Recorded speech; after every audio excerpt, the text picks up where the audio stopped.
Hey, moguls in the making. I'm Byron Jamal, your premier love and success coach, and your host for the Mogul in the Making Mastermind tonight.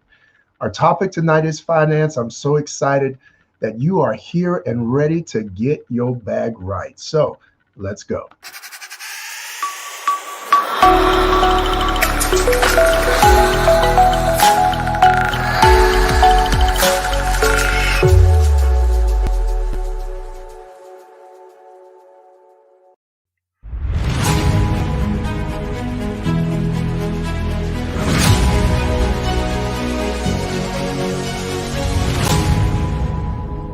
What is a mogul? A mogul is a person who dominates an enterprise or industry. We've been taught that domination looks like war, destruction, and loss. But domination is nothing more than having a commanding influence. So whether you're in your boardroom or your home office, your cubicle or your conference room, we come to dominate. As we influence each other, we will change our world. This road can be lonely and free time few, but be encouraged because you're no longer alone. Welcome to Mogul in the Making Masterclass. And welcome back. Thank you for joining this Mogul in the Making Mastermind on finances. Look, just a little bit about Mogul in the Making for those of you it's your first time. It started for a very personal reason. As a love and success coach, I saw the rising numbers of suicide and depression that was happening amongst professionals. And it showed that even the most successful people can still have problems in their relationships and in their personal lives. While working in politics and working in entrepreneurship and working in entertainment and corporate life, I learned that there was a lack of camaraderie that was happening. It was the difference that people needed in order to really feel connected and grounded. Well, today we are not alone. We have some dynamic Black young entrepreneurs who are coming on to help us with finances today. I'm so excited about each of them. But before they get on and before we introduce them, a little surprise. Let's go.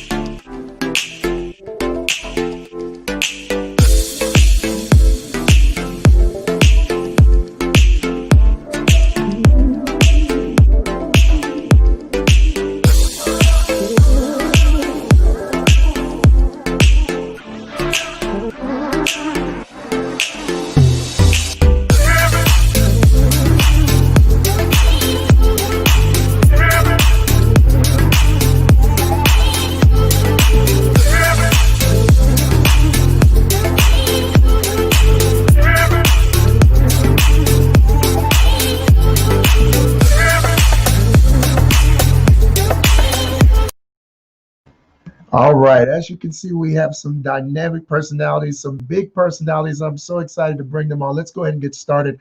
First, we have the dynamic CEO of Keys to Black Wealth.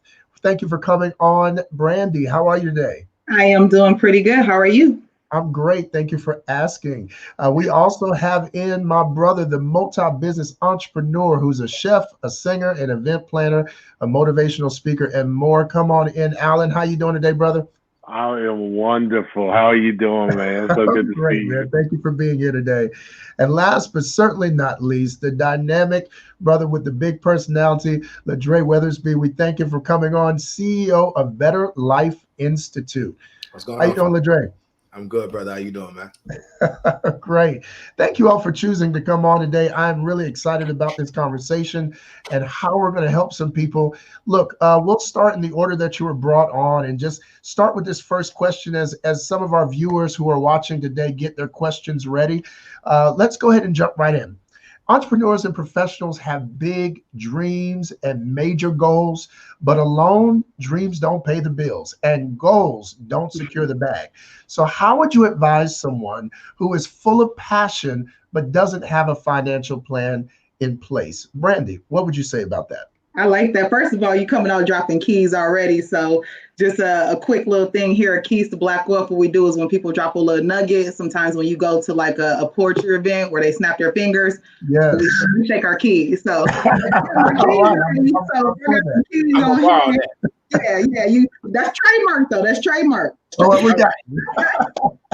So let's get into it. Personal finances and entrepreneurship. So first of all, personal finances, entrepreneurship, and just life. You know what I'm saying? It is the key.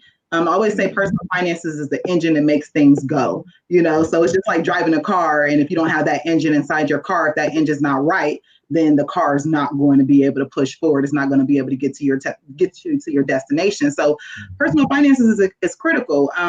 We always talk about 7 keys to financial management and 7 keys to what we believe Black wealth. And that first key is financial awareness. And that's really when we're thinking about entrepreneurship, when we're thinking about any type of goal or anything like that, that first key, that financial awareness, becoming aware of the tools and the resources that's readily available to you is going to be first and foremost in order for you to start activating and building upon those plans. That's awesome. Thank you so much for that, Brandy. What about for you, brother? Alan? I would like to start off with a famous quote. Recently, a good friend of mine's mother passed away. And as he now has his PhD, but as he was graduating with his master's, we were at dinner and he was talking passionately about everything that he was going to pursue. And his mother listened, and as she got ready to pay the bills, she said this quote, and I'll never forget it. She said, "Baby, passion don't pay bills." And that sticks with me because a lot of people who are entrepreneurs or who are pursuing something are very passionate. I was very passionate. Before I was successful with the business I had, I launched 3 other ones that were unsuccessful because they were driven by passion, but no plan. So if you have something that you're really serious about, it's going to cause for sacrifice at some point. The best way to prepare for that, I read a lot of autobiographies because I love to hear about people's stories. There is not one successful person who I have read a story who didn't have to sacrifice. But if you plan for that sacrifice right now that you are passionate about, it will be a much easier road than what I had to take. I didn't always plan, but I wish I had someone who would have sat down with me and took the vision of what I had and say, okay, I know you want to jump out with this, but let's look at this. Let's clear up some of this debt. Let's do some of this. And your launch can be more successful with the right financial planning. All right, man, come on now. Those keys were shaking for that. We were shaking them keys. Ladre, what are your thoughts on that? Sit down.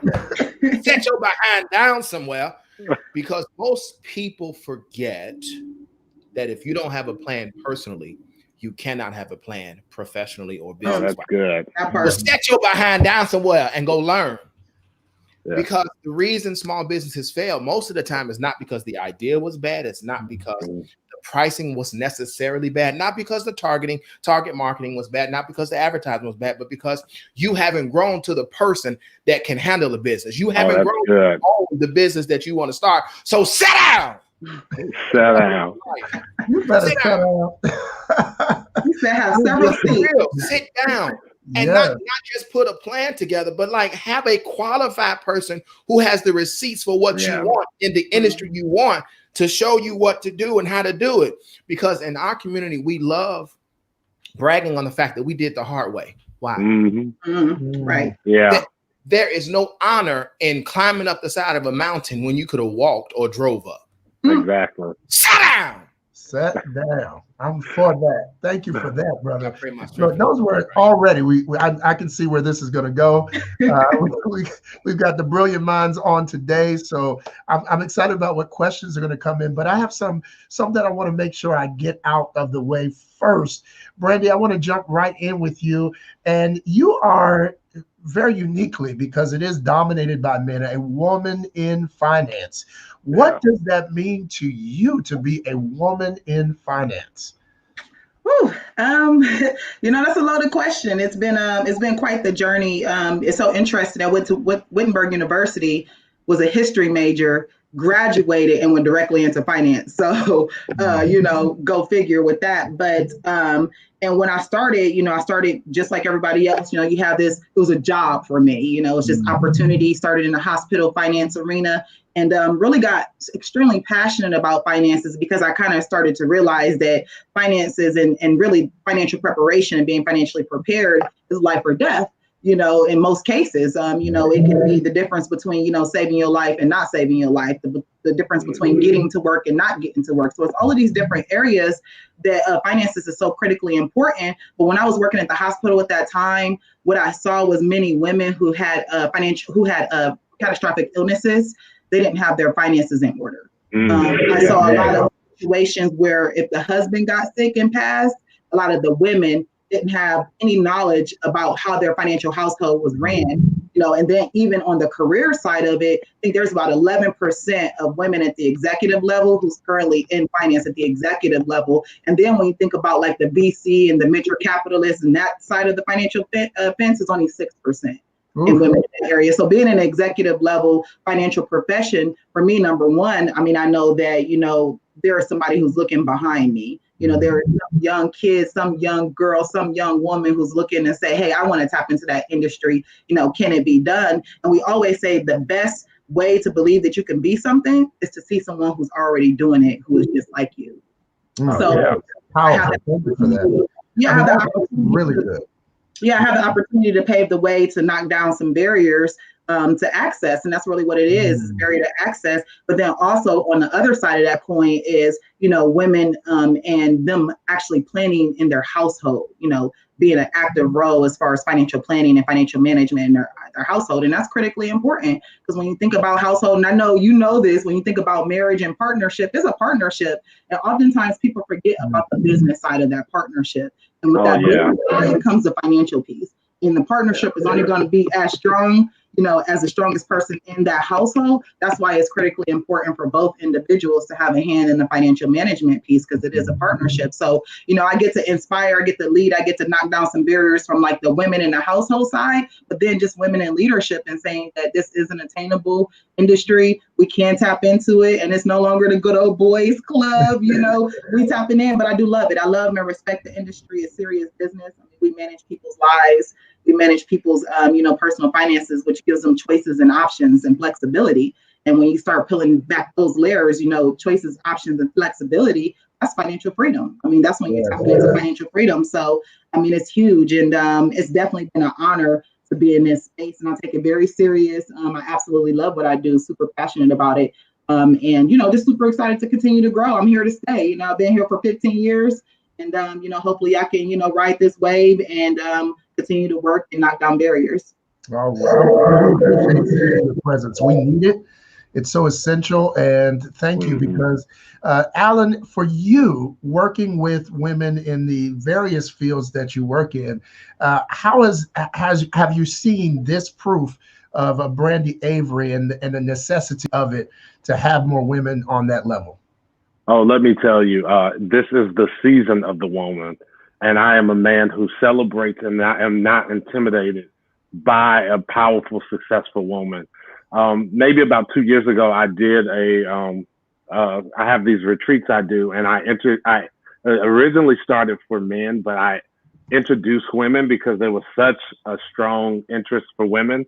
And I did a brunch for women. And one of the things that I talked about was that it has been on the back of women, Black women specifically, that have helped, and that the Black woman should be celebrated.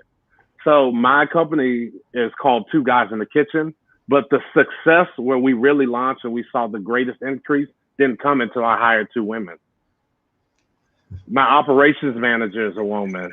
My office manager is a woman. As a matter of fact, my team is 98% women. Mm-hmm. And I don't think that I could find harder workers. I don't think I could find more dedicated people. And these are not just women who are just like, secondhand labor workers. These are educated women, 2 and 3 masters, PhDs, raising families, single mothers. I mean, who could do that? So why wouldn't I invite them to come and help me build my company? Why wouldn't I invite them to come in and put their touch? Why wouldn't I invite them to see what I don't see? Right. Why wouldn't I invite them? As good as I am, I call it staffing your weaknesses. I staff my weaknesses, and I staff my weaknesses with people who have expertise in areas that I don't. And some of those people who have helped me build the business in which I am in have been beautiful women. They are brilliant. They are leading. And I think that men just, I don't know, you either got to get out the way, because these women are not playing. They're getting educated. They are coming. They're taking over major positions. You have to make room for them. They have, again, we couldn't be who we are, all of us. All of us came through the canal of some beautiful woman who pushed us out. We couldn't be who we are if we were not on the back. When the black man was being torn down, it was the black woman who was holding us up. So why wouldn't we pull them up as we are succeeding in corporate spaces and business spaces? Why wouldn't we pull them up, not to be behind us, but to be right next to us? Yeah, so I can't say enough about women. I wouldn't tell the women in my office this. They would get great pleasure out of seeing me talk about this, but truly, it is because of those women that we have in our office that we have launched. Literally, when we brought them on is when we saw our increase happen. I love that. Well, that is to the point here of why that question was so important, because as a community, as a Black community, we have to bring in everybody. We have to include all of our Black family in order to rise together. And so seeing the elevation of the Black woman is exciting, because that means that we're all going up. I'm really excited about that. And I will say that there are people who don't think like you, Alan. You have multiple streams of income. You do multiple things. And there are those people that would say, I have my one thing that I love to do, and this is all I do. What would you say to that person who has one dream, one goal, and doesn't want to focus their financial energy into anything else? I would say do that, but do it extremely well. Mm-hmm. So my mentor, he says something to me, and he says, I believe in that if you're going to do something, become the master of your industry. How do you do that? So if you are, everyone is not like us. They can't focus on multiple things. I don't think there's anything wrong with that. Like, I don't think it's wrong with people who are like me who can't just focus on one thing either. But he said this to me: if you read one book in your industry a month, you will already be ahead of everyone in your industry in the next 2 years. If you are serious and you're going to focus on one thing, you better be like Michael Jordan and take that jump shot 1,000 times. Whatever you're doing, you put all your energy, your soul, your mind, everything that you can do, everyone that you can be around, every person that is in your industry, you make that the sole thing. So what is it that I think makes people successful in their industry? Is it that they are the best? No, I don't think that. I think that there's someone who can come and do what they do and do it better. But I think there is a level of persistency and consistency, and a level that a really successful person gives that is above average from what everyone else does. So if you're going to focus on that and you're going to put all your energy in that bucket, I mean, you better put everything in it. Right. Don't halfway do it. I mean, that's what I tell the people that I mentor. Like, if you're coming in here to play games, you told us to watch what we say, but if you're going to half-A it, don't play with this. If you're going to come in here, give it everything that you have. Right. And I promise you, and even though we're talking about finances, one thing that I think that you'll hear me say is I never chase finance. I didn't get into business to chase the money, because I believe people who chase the money always chase the money. But when you do something so well, you can be in a position where money chase you. And that's a whole different position. Ooh, that is good. Come on, keys, rather. Right, I've got the keys ready for y'all. Yes. What do you feel about that, Ladre? What do you think?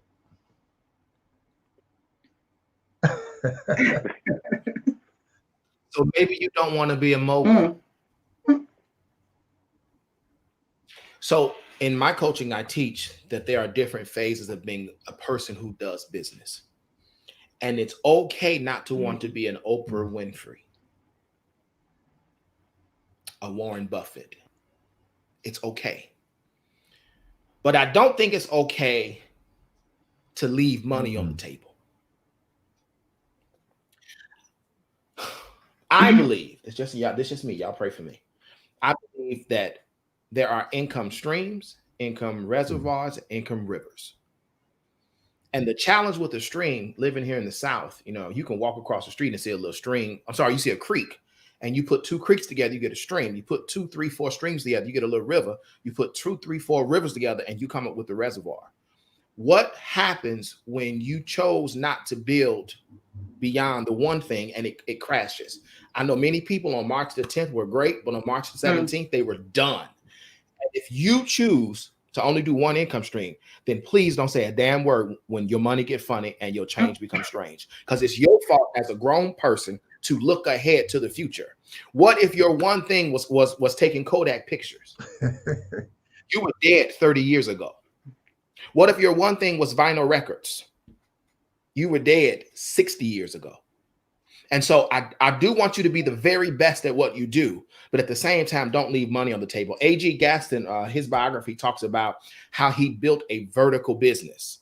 A vertical business is a business in one industry, but it takes out everything above it. So he started selling life insurance. Then he started burying the people. Then he bought the funeral home. And so just because you don't want to have all these other things out there, it still doesn't mean you have to leave money on the table. Build vertically in your business. And a lot of times people talk about these streams of income. I don't want a stream, because how long does it take no rain and that stream dries up? How long does it take some incident and that stream is gone? So I don't want streams. I'm working on rivers and reservoirs. But again, if you want to do one thing, be the very best at it, but also be mature enough, be trained enough, be taught enough to not leave any money on the table. Because what if your biggest contract is no longer what if your biggest revenue source is not the one thing that you thought you was going to do? Or what if God decides, okay, now it's time for this, and it's way bigger than what you thought? You going to back away from that? Which means that you prioritize being comfortable to the point that you kill your own legacy. The devil be damned. The devil be damned. I feel that. Alan, you want to respond back to that? Yeah, no, I love that. I think that I agree with that, because I think that once you find out what your focus is and you go into that, once you begin to see growth, it leads to other places. Right. There has to be a diversifying that happens with you. So I always tell people, like, connect with people who are in your industry, but also connect with people who are not in your industry. People in your industry will teach you the things that are happening in your industry, but someone that produces something new that has not happened in your industry. And you're absolutely right, because when COVID hit, our industry in every aspect got hit. Food, entertainment, parties, every aspect got hit. But guess what? In October the year before, I had got with 25 other men, and we had already planned, how do we diversify what we do? So all us and those 25 guys, all of our businesses have been more successful during COVID than it ever has. When I couldn't do catering, when I couldn't do food, we started doing meal plans. We started doing Soul Sunday. We were doing 650 to 850 orders a week. We had to cut down the number of people who worked with us, but we saw an increase in the amount of money. So we got to see our profits for the first time increase in such a short time. But that comes with, again, what he's saying, if you're going to stick with one, you better learn how to diversify that thing. And I love, as you were saying that, it was a thought, and I hope I can clarify the thought that I hear, which is, stick with one, but don't get stuck with one. Ooh. Don't get stuck there. Stick with one thing that you're doing, but don't get stuck in one place in how you're doing it. Work on it, but not necessarily in it. That's good. And I know that's like a whole nother level. Someone will catch that later. Mom and pops work in it. CEOs and billionaires work on it. Yes. That part. Come on. We talking good out here today. I like this. Y'all are right on point.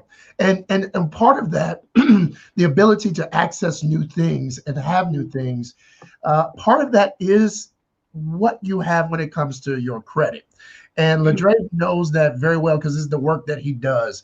So for you, Ladre, how important is credit when you're pursuing a financial goal or any other goal in your life? So I founded Better Life Institute. And as I've been doing this, this is year number 6.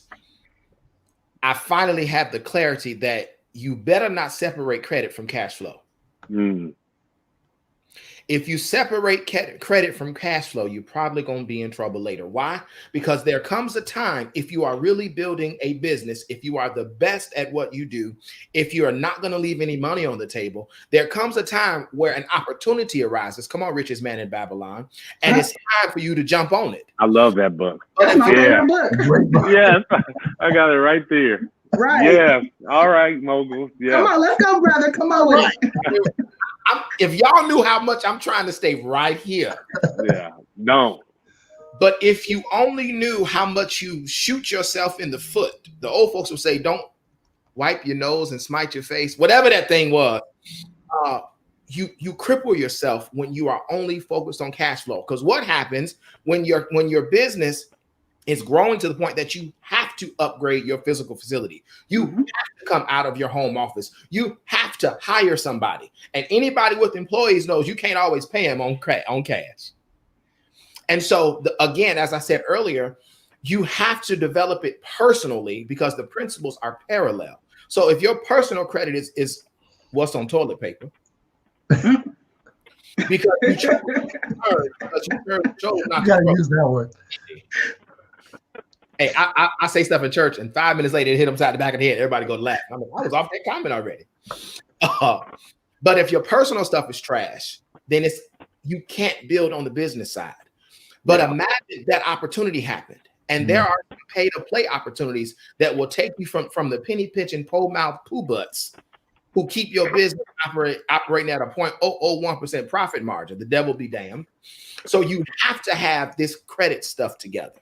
And it doesn't mean it's perfect, none of that stuff, but you have to be able to deal with both because there comes a time when your cash is locked. Let a customer pay you $150,000 in a wire transfer. I promise you that's not going to be available instantly. Close a deal and they give you a $500,000 cashier's check. They do wire transfer, but just go with me, get the idea. You're going to need credit in the meantime, but you got to learn what credit is really for. Credit was not meant to go buy something that was worth what's on toilet paper. You're not supposed to put $50,000 of food on a credit card because it doesn't have any results. It doesn't produce anything. And I only spend money if it makes me money. Yeah. Oh, that's good. Right. I don't spend money. Every time I spend money, it's really an investment. It may be an investment. Hey, I'm up here. I need to come down and relax. That's why I'm at the movie theater. It's a business expense. That's why I'm at the massage therapist. It's a business expense. Right. But if y'all can see these books in my office, it's because every time I spent money, it was with the intention that what I'm doing will make it better for me on the back end. So you can't get away from the credit side. You have to have a name that's worth something. How dare you expect to charge $1,000, blah, blah, blah, blah, blah, per hour, per plate, or whatever you're doing, and your name is bad. And so you got to hop a new city every other week. So I'm so tired of us thinking that credit is just going to buy something, but your credit is still part of your brand. Your credit is still part of who you are. And if people find out that you worth what's on toilet paper, then you'll be going to a new city every 6 months to a year to rebuild again because you won't sit down and be still. That's why I started earlier saying, sit down. We got to learn the truth. And that's a great point right there, and an awesome segue because I know Brandy, as someone who has worked through some things and has built some things up, you know about taking your life struggles and learning from them. How do you lead people into learning from their financial mistakes that they've made? Yeah, that's a great question. I always start with, first of all, and I think I can't remember who said it, but it's about standing on your story, not in your story. And it's that same concept when we're talking about personal finances, so on and so forth. First of all, we all got a story, right? We all have a story to tell. There are so many people. If you are tapped in, social media is right at our fingertips, so you can tap in wherever you need to tap into. And you hear all of these stories about these moguls out here who was homeless, parents left them, born into drugs. You got all of these crazy stories, and we all got them. Like, we all have those stories, and I too have my story as well. And I had to learn how to stand on my story and not get stuck in my story. There's always going to be struggle. There's always going to be pain. There's always going to be, a mountain that we have to climb. And I think the number one thing is understanding that this is not a destination that we're trying to get to. Like, if you feel like there's some end result that we're going to get to some destination, it's not that. This is a marathon. This is a journey. And as we take this journey, as we're on this journey of life, and even in our personal finances, we're going to hit like different levels in this journey. And it's all about leveling up every single time. So first of all, you got to accept who you are. You know what I'm saying? Like, I always say, I slept on the floor, I slept in the car, I slept in the bed, but I've never slept on myself. So I've always had that sense. Oh, that's good. Yeah, key. Shake keys for myself. I shake. Yeah. I've always had that sense of self-drive, determination. I actually had just put a post up on my social media, and I was like looking up all the words with self, and it was like self-care, self-defense, self-determination, self-starter, self-drive, self-respect. All of that, like, can't nobody plant that into you. Like, no one can give me that. No one can put desire inside my body and make me feel like I want to go and desire to like get my finances in order. No one could have given me that, period. Now, there's mentorships and things like that. We get all of that. But even with those mentorships and that great leadership I had, I still have to have that drive within myself. Yeah. To say, okay, I know that I went through this, but what are we going to do about it? Yeah. Right? What are we going to do about it? And we all obviously have our own way of getting there. You take your time, you process, you go through the therapeutical things that they talk about, therapeutic things that they, the resources that they give us. But it's really about self and what do you want? And you do have to want it. Sometimes with success and some of the things that we're discussing today, that's got to be up there with oxygen. And that's just it. I'm saying? Entrepreneurs is crazy. Y'all know that. Like, we are different. We're different thinkers, and I always say that, your success and your goals has to be so important. It has to be up there with oxygen. You got to want it just as bad as you want to breathe. And that's it. And when you start thinking like that, and then you kind of get that drive from within yourself, you arm yourself with all of those different tools, those books that we have out there, mentors, leadership, and you start to feel that passion, just brewing inside of you, and you go get it. So it's really about, number one, accepting who you are. Number two, standing on your story, not getting stuck in your story. And then utilizing everything around you to be able to help propel yourself as you're taking, each of those levels through that journey, and you level up. So, that's really what it's about. For my journey, I'm a survivor of homelessness and poverty, and it wasn't easy. My address was a 1976 Blue Monte Carlo, and it definitely was not easy to come out of that scenario, coming from a situation where I grew up with a parent who was, on drugs, a situation we were to have nots, clearly. But it really was taking all of those different things that I just talked about. And really, it was just about self. It was all within inside me. Like, I was able to like open my eyes and see, and I had to make a decision. And sometimes it's really about making that decision. There's a post out there. I love this quote. Sometimes you got to do it afraid. Come on. Sometimes you got to do it scared. Like, it ain't going to be, it's not going to be easy. Y'all know, y'all got stories yourselves. It's not going to be easy. So sometimes you got to do it afraid, but it's all about how bad do you want it. I agree with that with my whole heart. I was listening to you and I was thinking about this fable of a dog that's walking across a small bridge with a bone in its mouth. And in that moment, the dog looks over and sees its reflection, but doesn't know it's its reflection. Thinks it's another dog with another bone. And so wanting that bone that the other dog had, he jumps in after it to get it. What ends up happening is in that stream or that creek that my brother was talking about, he ends up losing the bone he already had. Now, the lesson of that is that as that dog got back to shore, because getting back to shore wasn't the issue, it's a little creek. The problem was, is this dog going to be bitter that it got wet, or going to be better from the lesson? And for many of us, the goal that we need to take away from our mistakes with our credit, with the other mistakes that we made in relationships, because a lot of times in dealing with relationships in my field of influence and work, I deal with people who financially are in the hole they're in because of a relationship or because of a connection, even a business partner or something that went astray. And so I know that if you don't learn from the lessons, if you don't take in and wipe away the bitterness and take in the blessing of the lesson, that you will end up like that dog, shaking and shaking and shaking and standing at that bridge, staring at that bridge, never moving from that bridge because you're mad at yourself and you're mad at your decisions. Right. Learning how to take a blessing and move on and keep going to the other side where you were supposed to go in the first place is how we progress and how we succeed as a people, as a community, and as a tribe. I really believe in that. Ladre, what do you think about what Brandy is saying here in this moment?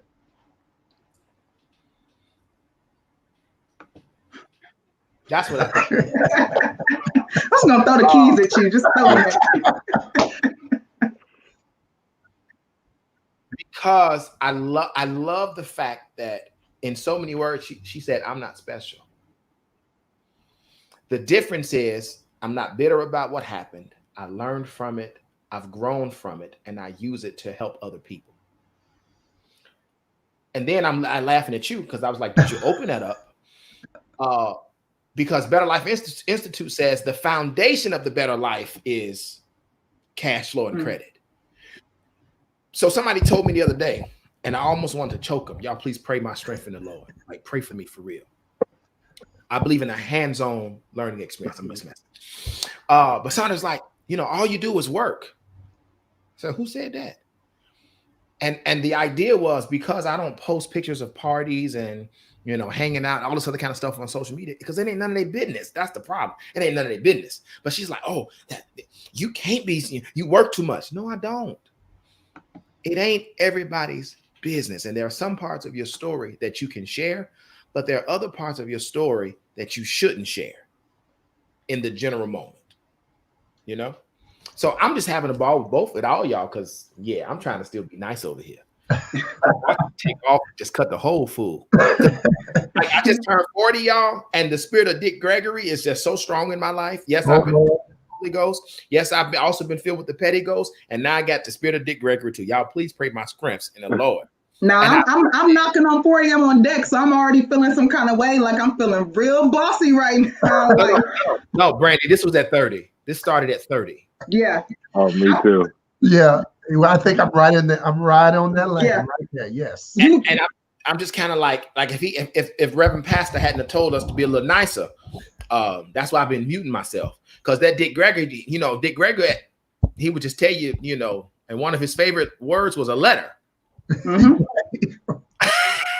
So I appreciate the conversation because so long when as I was saying when I was sharing the event, we've not had these conversations, and these secret monsters have been growing, and now all of a sudden it's so big you almost can't deal with it. So thank you, Brother Byron Jamal. Absolutely. Look, speaking on that, at a certain age, you kind of get your life together. That part. And what would you tell yourself if you could, let's say at 18, what would you tell yourself to do a little differently if you could and if you wanted to? I'll ask you first, Brandon, because I feel you over there a little bit. My 18-year-old self, what would I tell myself? What if I can do something better? I'm not even gonna lie. I've always been really focused. So I've always been laser focused, and I think it was because I was a have-not. Like I saw very, very clearly. I've always been aware. Now I may not have known how to get there. I may not have known, what my mode of transportation was going to be, but I always knew that there was this journey, there was this marathon that we're on. So my 18-year-old self was pretty focused, and that's just me. My lifestyle started rough growing up. My first thing as far as when I was 18, I would talk about more of the personal finance side. Those were the areas that I did not know. I was not aware of, understanding personal finances. I never forget getting to Wittenberg University, walking on campus. My first job as a work study student was looking at the verifications, and people who got selected for verification, you can come to school or you couldn't. That was all dependent on your finances, your parents' finances or yours. And I saw open up one letter and they took off the verification, they scratched it off and out fell a check. And the parent had wrote a whole check. I went to Wittenberg University. $130,000-$140,000 education. So I'm like, they wrote a whole check out. And I'm like, whoa, they cutting checks around here. Like, here I am struggling to find like 10 twin size sheets. Those sheets was expensive back then, and we didn't have Amazon. So you know what I'm saying? Like, you know what I'm talking about, them twin size sheets. And I'm thinking to myself, like, how do you get that? Like, how do you write a check? You know what I'm saying? How do you write a check for your child to come and explore and have this exploratory experience? Because college is exploratory. We already know. Like, it's like I was a history major, came out and went to finance, or whatnot. And then with my licenses and stuff, I didn't even have to go to school to get this. You know what I'm saying? So during that time, I guess what I would have told myself is, number one, I got caught up in credit card trouble. I didn't understand the value of credit. You know what I'm saying? I also have a credit background as well. And if I would have just thought like this, sometimes all good things, if it's too easy, it's not going to be good. If things come at you super easy, it's not going to be necessarily a good thing, especially with personal finances. And if I would have just told myself to stop, think, with these credit cards, I literally sold my soul for a t-shirt, you know what I'm saying? And I had to go through that process of getting my finances in order because, I was buying, stupid things with, credit cards when I was in college. And that's one thing that I did not have. If I would have known that, and if I can go back to my 18-year-old self, I would have said, pause on them credit cards. I never forget being in Sears, bought a CD Walkman, thinking I'm stunting, on my CD Walkman, and I would have not made that purchase. I would have made better financial decisions because those decisions carry all the way through, I'm saying, the early part of my adulthood. And it wasn't until close to my early 30s where I was able to understand how to get that stuff taken care of and get my credit and stuff cleaned up from those decisions that I was making when I was 18 years old. Oh, that's you the keys right there. For real, that was good. What about you, Alan? What are you feeling? I would tell myself just that you are enough. I think at 18, I had started my first business. I had invested $10,000 in it on my own. And when I look back, I was doing a lot without any direction, but I was insecure in my abilities. And I didn't have anyone around me. So I was living life waiting for everyone to confirm what I was doing when I was already enough the whole time. And it took me really to 30 was the first pyramid of hitting, being comfortable with who I am. And at 38, every day I have right on my bookshelf, I have about 55 confessions. I wake up and I pray and I say about myself, who I am. My voice has power. That I am a multimillionaire. I make all the declarations to myself. And I wish all of those things that are in me now was in me then. Who I am at 38 is who I've always been at 18. I just didn't know it. I didn't see it. All of the hating and the people who was hating on me and all of the things that I went through is because they saw an ability in me that I couldn't see in myself. So I would just simply tell me, it just gives me chills when I think about it. If I could just go and grab me and look me in the eye and say, you are enough. Everything, every big vision that you have, every big dream that you have will manifest itself. You are not crazy. You are enough. That's what I would tell myself. Ooh. Bam, bam, boom. Hello. Ladre, what are you thinking, brother? What do you feel? What would you say to your 18-year-old self if you had the opportunity? Which day of the week? I mean, life is so big.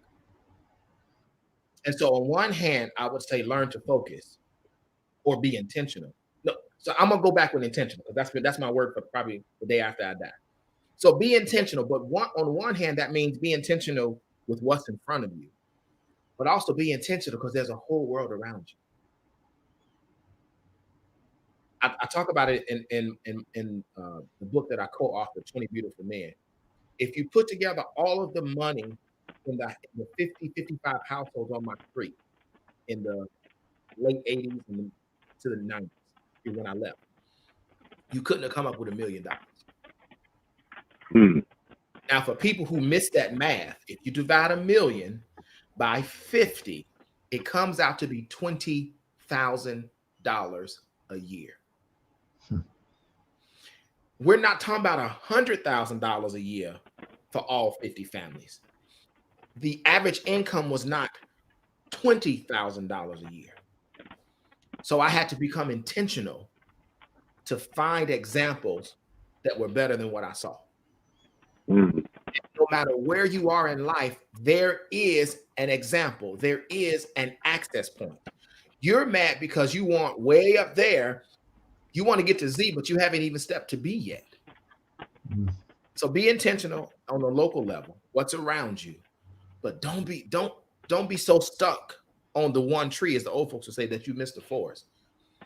I would have never thought, just the way I say it, being a little nigger from Chicago, that I would have people in my circle worth 8 and 9 figures. I would have never thought that I would have the chance to be in a house with onyx floors. What? It was 8,800 square foot house, something like that. And they had onyx floors. You got to be intentional. Intentional on the local level. Take advantage of what's in front of you. But don't be so stuck in what's in front of you that you forget everything else. You can't pursue it all at the same time. That's why you have to be intentional. Decide what you want and stick with it. I'm done. That's awesome. Thank you for that. Intentional. I agree with my whole soul with that, because I came into this year and I did a video about alignment. And I didn't know that all this was going to happen. This was back in January. I didn't know about COVID, but I knew that there was something in the air about being aligned, that when a kite is aligned with wind, you don't have to work hard to push it in the air. But when you're running and you're trying to make that kite go high and you're fighting against what's happening in the nature of your life, you end up exerting more. You can make it happen, but you're exerting more, you're more exhausted, and at the end, you're not able to go as far or as long. So I am excited about this conversation, because being intentional is like the number one thing that's been on my mind recently. I would also say, if I were to speak to my 18-year-old self, I would say, love yourself more. Many of those purchases that I made were based on normally trying to impress somebody else. Many of the things that I tried to wear, many of the things I tried to drive, many of the places I wanted to go were all to do things for others more than myself. I would say love yourself more. Be okay with being the oddball. Be okay with being the one that's a little weird and people don't understand. Be okay with being the rebel. Don't have to fit in.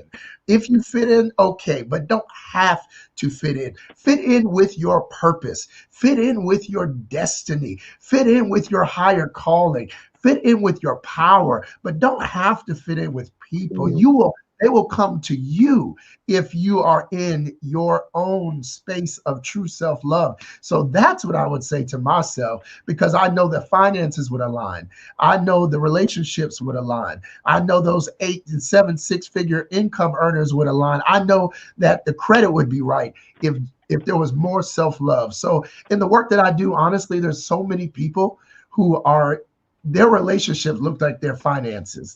They on that toilet paper, right? Like it's how many, I told you I was gonna use it.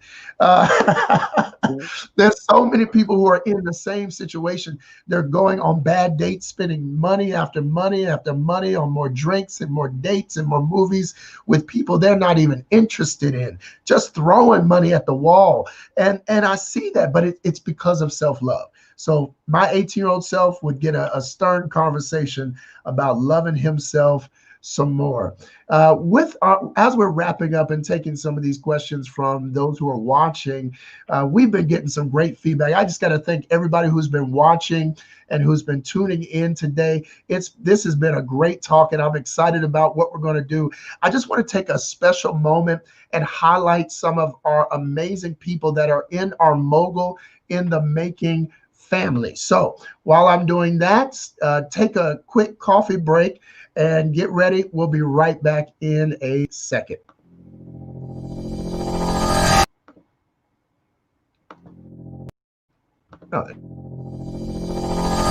Come take my hand and see the world around you. The time is right, just let the light surround you. And step by step you feel it coming alive. The feeling deep down inside, and you've got nothing to hide. To reach the top you've gotta keep on moving. Don't let it stop, just gotta keep on moving.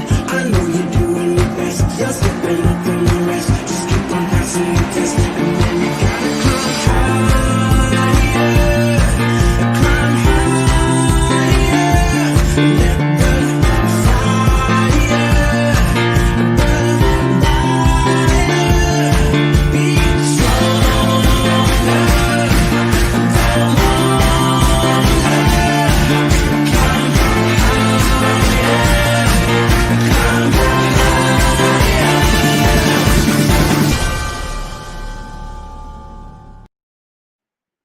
All right, we are back. Thank you for that short pause there to celebrate. I like to honor people because it's worthy and it's right. And as Alan knows, our pastor always says, what you don't honor will leave your life. So I do believe that with my whole heart. Let's ask this question to everybody as we're closing out and getting ready to dismiss here. But how do you balance your brand, your mental health, your personal life, and your finances? How do you balance all those things together when it comes to how it makes up who you are and what people see? I'll start with you, Alan. Okay, so I actually have balance tatted on my arm, and I don't look at the word balance as everything equal. I don't believe that there is like a real truth to like everything's going to be equal and balanced. I look at balance as everything gets enough of what it needs.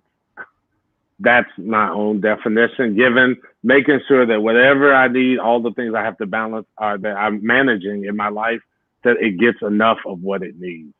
So I don't know. I ask this question to a lot of successful people, and I don't think that anyone who really works in it can give you, a really, black and white answer about when it comes to balancing. It's just that when you are aligned in your soul's purpose, there is a fuel that comes beyond you. I was in Florida yesterday. I got in on a flight that was at midnight. I had to be up at work by 4 a.m. I did not want to take a nap in between getting back to this because I was afraid I might miss this call. So I have stayed awake the whole time. But as soon as this is over, I'm out. But where does that strength come from? That is something that is beyond me, because when I am in alignment, like, I worked in the hospital for eight and a half years. I was a corporate educator, and those things were taxing. But when the work that I do now, it does not feel like work. So I'm like in my alignment, and I'm just learning to give enough. Sometimes I have to take trips. COVID has had me on lockdown, so I've been out for the past 5 weeks. I've been to Mexico, Denver, Dallas, Miami. I'm like, I have to bring myself in enough of what I need in that moment, because I know in the next few months I'm going to have to dig deeper as we hit the holiday season, and what that looks like. It's the busiest season for me, so I have to give myself enough. Just know how to give yourself enough. Yes. The other thing I would say in that balance is, what I didn't have was learning to celebrate your small victories. I think people who are really driven, I don't know that we know when enough is enough. We're always like, we're going for it. What is the goal? We don't know what the goal is. It's never good enough. All I see is what I'm not doing and what I could be doing better. And I think a part of and look and say, okay, let me celebrate these small victories. And for some reason, the way I grew up, I felt guilty for saying that. I felt guilty for saying, let me celebrate me. Oh my God, why do we feel guilty for that?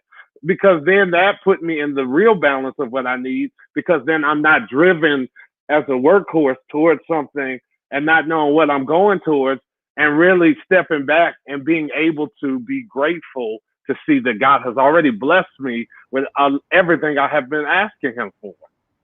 Woo. I mean, I don't know if any of that made sense or if it meant balance or not, but enough of what it needs to be is where I would land. That is so good. Let me tell you, I have my clients do the same thing. I tell them to map out everything that's important in their lives, and then start putting percentages, because you only have 100%. Start putting percentages beside each one. Is the working out going to get 50%? And then sleeping's getting 10, and then your food and eating, you got to eat, right? You got to, I take that whole perspective of when Bill Cosby on the Cosby Show was doing that with his son. He gave him the Monopoly money, and he started taking it back from him. He was like, all right, so you're going to move out on your own with this money. All right, go for it.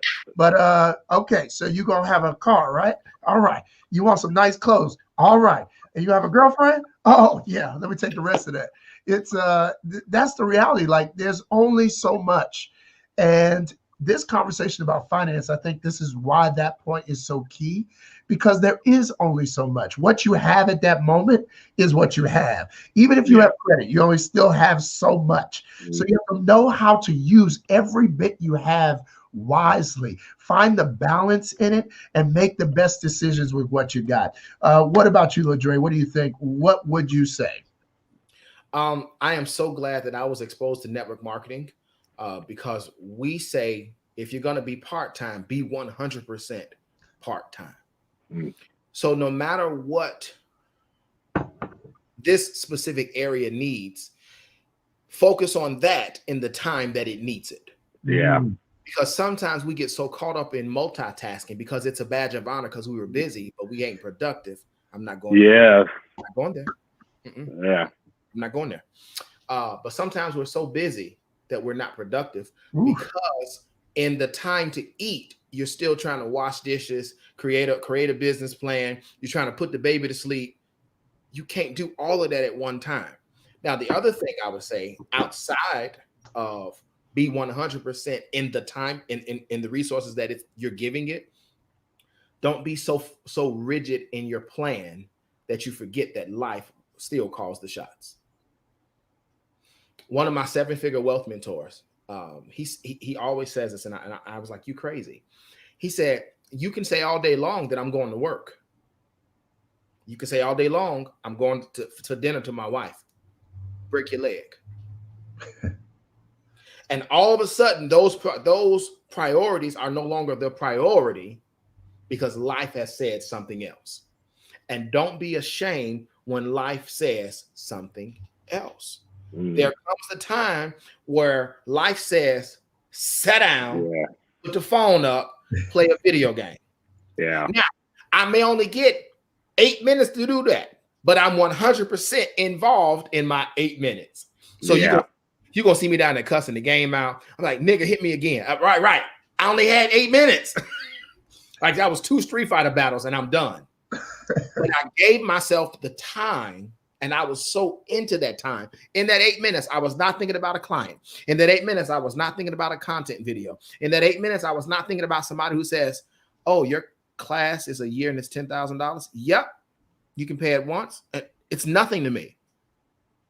I'm not there anymore. I'm not, oh my God, it's a lot of money. But in my 8 minutes, I'm not thinking about none of that. I'm thinking about, can I uppercut him one more time and kill him? Be 100% in the time you have for what you've allocated because you're intentional. You made a plan, but don't be so rigid with that plan that you can't deal with the fact that life has happened. I'll leave off with this. Some years ago, somebody told me, they said, well, hey, one of my aunts was in a coma. And so they said, are you going to go back to Chicago? I said, no. They said, why not? I said, well, if I go to Chicago because life has happened, what will I do when I get there? I'll go to the hospital. I'll pray. I'll leave the hospital and go to my mama's house. And I'm probably going to end it. But what else can I do outside of that? And can I do all of that stuff still here in Atlanta instead of going to Chicago? So even though life happened, I was not so emotional in the moment that I made the decision to do what takes care of me. That's all I'm saying. I get it. I love that. Let your presence. I said this for so many years. Let your presence be a present. Be present in the moment. Be full. Be whole in every moment that you're in. I think it's okay to multitask as long as you are giving the task the full attention that it deserves.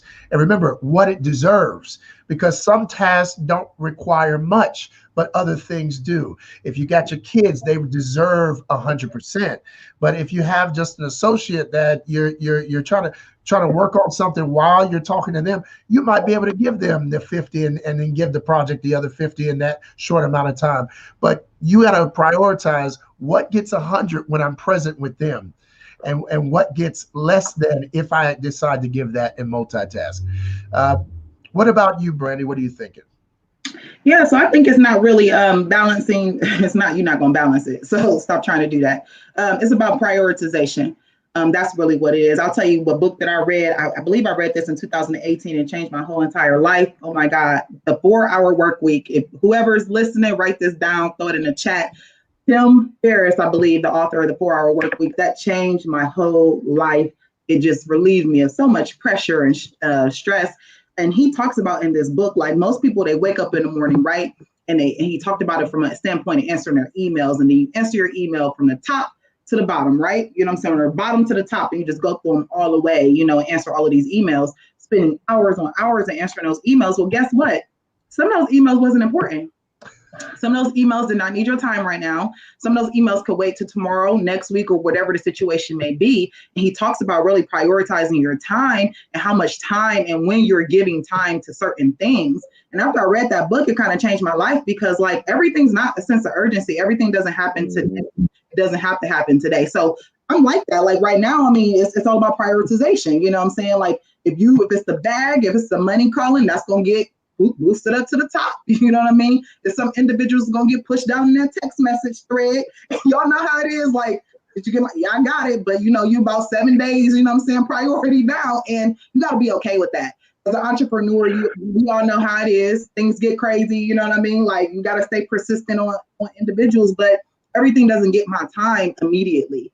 And it took me a while to get to that level as an entrepreneur, as a business owner. But after I read that book, it really changed my life. And you have to just be okay with that, understanding that, you know, clearly we think different as entrepreneurs. You know what I'm saying? We don't require as much, you know, sleep and rest. And I don't know how we wire different, but for some odd reason we can operate with no sleep. I don't know. It must be a special skill set or something that we have. But, you know, like I had a 20-minute break today. It was great. You know what I'm saying? I was all in. I sat on the patio, had a little tequila, you know what I'm saying, one time. And guess what? I got right back into it. 20 minutes, that's all I needed. That's all I needed for my day. Prioritize that into my day, just like you said. And I got I didn't answer any emails, and I gave that 20 minutes all my time, and it rejuvenated me. You know, the tequila helped too. And I got back in and I jumped right here. So it's really about prioritizing, understand what's important, being intentional. And then also that intent has to align with your goals as well. Like, what is your goals for the day? Like, what are you trying to accomplish, you know, for the day? So I just want to say that, you know, even when you're thinking about prioritization and balance with your personal finances, and kind of end on this, since we're talking about personal finances, you know, we talk about with Keys to Black Wealth, which I want to invite everybody to go check out Keys to Black Wealth. I don't know if this is my last time to talk, so I'm going to do my little plug, but I want to invite everybody to go check out Keys to Black Wealth. We are on IG, all social media handles, podcasts, you know, all of that stuff out there. We out here, but there's 7 keys that we believe is the key to wealth. And even when you're looking at those 7 keys and you're talking about getting your personal finances in order, that's even going to take balance. You know, it's financial awareness, it's credit and debt.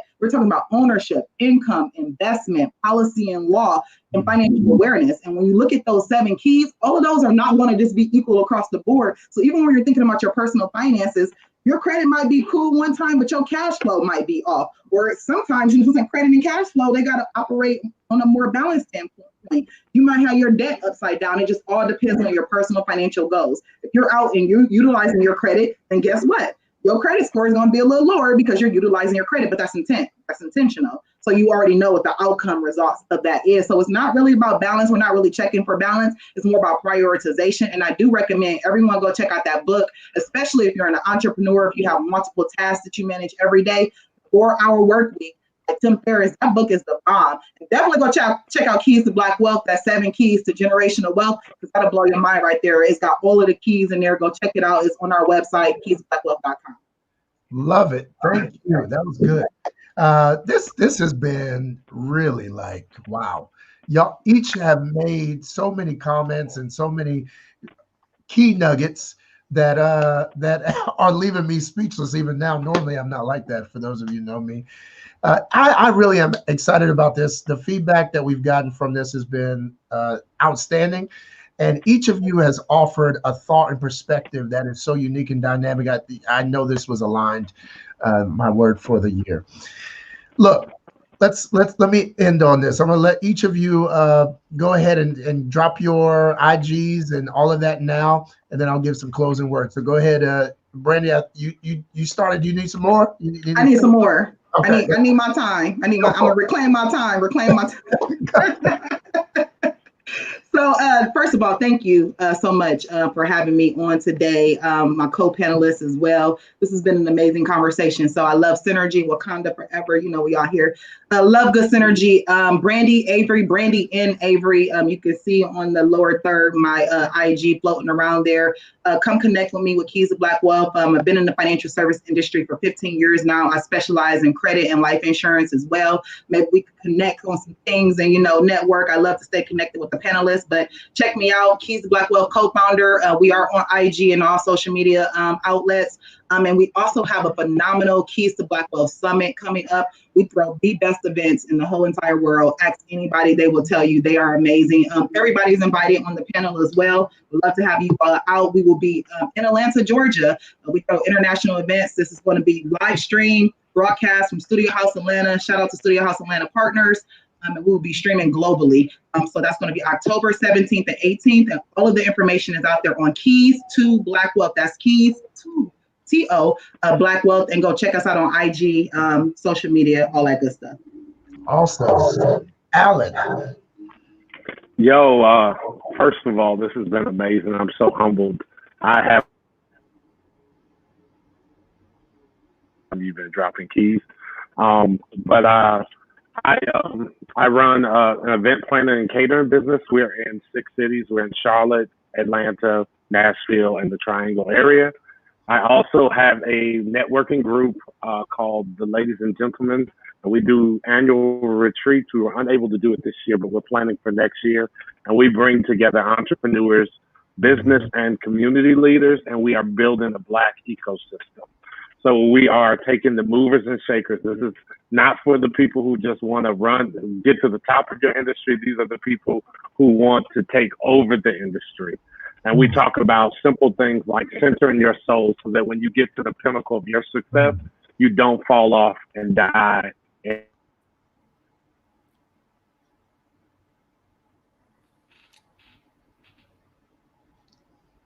I'm interested with connecting with other thought leaders and futurists and people who are just excited about reknitting the networks of our community. And how do we get to places of influence? And how do we make decisions that see the changes we want to see? That's what I'm about. I want to get with the people who are running the stuff and say we're all friends. Happen, and we make it happen because we run all of the positions and people do what we tell them to do. And those are the places that I'm trying to move people of color into. Yes. Love that. What about you, Ladre? Y'all are some special spirits. And I don't care what nobody say. I'm the quietest one on the panel. Ladre Weathersby, founder of Better Life Institute. BetterLifeInstitute.info. You can find me at Better Life Coach. Betta, BETTA Life Coach on IG and Twitter. Better Life Institute, Facebook, and YouTube. Alan, I'm laughing over here because my passion is setting us up for Black Wall Street. And I know for a fact, Black Wall Street, I understand why Black Wall Street failed. I do. Another conversation. I'm not going there. But we need to have this conversation. That's what I'm saying. Like, let me in on the conversation. I'm on in too. Right, hello. Let a brother in too. All I'm gonna say is Ikune and Matate. That's all I'm gonna say is Ikune and Matate. So I always remind people that cash flow and credit are just the foundation.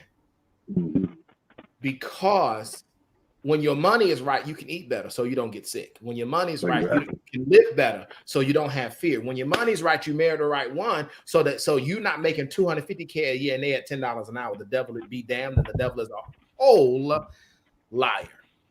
So that's why I believe that credit and cash flow are just the basics.